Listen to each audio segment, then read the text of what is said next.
E olha só, a equalização de juros é um dos pontos mais repercutidos aí no Plano Safra 24-25. Para esta edição, o governo anunciou então um montante de mais de 16 bilhões aí de reais, abaixo dos 21 bi pedidos pelo setor produtivo. Vamos entender então como é que funciona esse recurso. 475,5 bilhões é o valor destinado pelo governo para o Plano Safra 2024-2025. O programa tem duração de 1 ano e costuma valer entre julho de um ano e junho do ano seguinte. Para esta edição, o custo com a equalização de juros aumentou 23% para 16,7 bilhões. Essa é a fatia dos juros que será bancada pelo governo. Mas o que seria esse mecanismo? Este analista de mercado explica. A equalização de juros é um instrumento utilizado pelos governos, o governo federal, o governo brasileiro também utiliza isso, um instrumento de subvenção à agricultura, por exemplo, nesse caso agora do Plano Safra.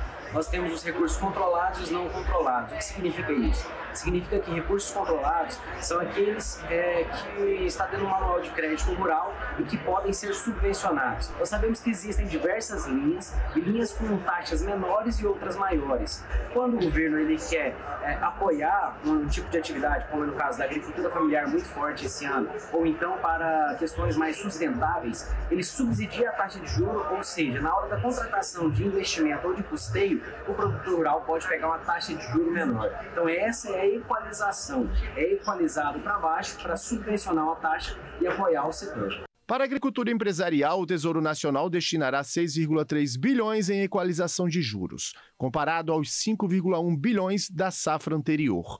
No caso da agricultura familiar, o governo aplicará 10,4 bilhões para abatimento dos juros, o aumento em relação aos 8,5 bilhões da safra 2023-2024. O setor produtivo havia solicitado um valor de 21 bilhões. Esse ano, o que foi anunciado foi 16 bi. A CNA solicitou 21 bi, que seria o montante adequado que a gente julgaria para ter todos os nossos pleitos atendidos. Mas como funciona o crédito rural para o produtor? Na prática, ele precisa procurar um banco, já que as linhas de financiamento são oferecidas pelas instituições financeiras. A cada ano, o Executivo estabelece as taxas de juros que deverão ser cobradas pelas instituições financeiras nas operações ligadas ao Plano Safra. Em seguida, o governo negocia com os bancos quanto de recurso ficará disponível para crédito. Na prática, apenas uma parte desse montante sai dos cofres públicos. Geralmente, como as taxas de juros são baixas e têm como objetivo favorecer os produtores, o Executivo entra com dinheiro para garantir uma remuneração maior dos empréstimos e, com isso, cobrir custos administrativos das operações. Ou seja, ele subsidia os juros baixos pagando a diferença aos bancos.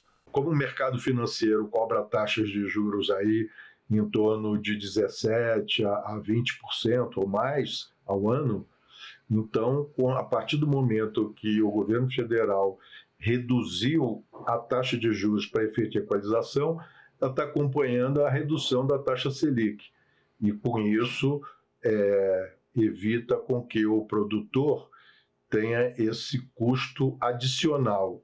Existem melhorias que poderiam vir para o crédito rural, que nós já fizemos via órgãos de representação, a OCB representa o sistema cooperativo, desde alterações básicas no MCR, alguns ajustes para melhorar a concessão do crédito, para que esse crédito chegue de forma mais fácil, mais ágil para o produtor, logicamente sem perder a observância, sem perder toda a fiscalização que a gente tem que ter com esses recursos. Com o dinheiro em mãos, por exemplo, o produtor pode usar o recurso para pagar despesas ligadas à produção, gastos com insumos, comercialização ou até mesmo fazer investimentos na propriedade, como compra de maquinários.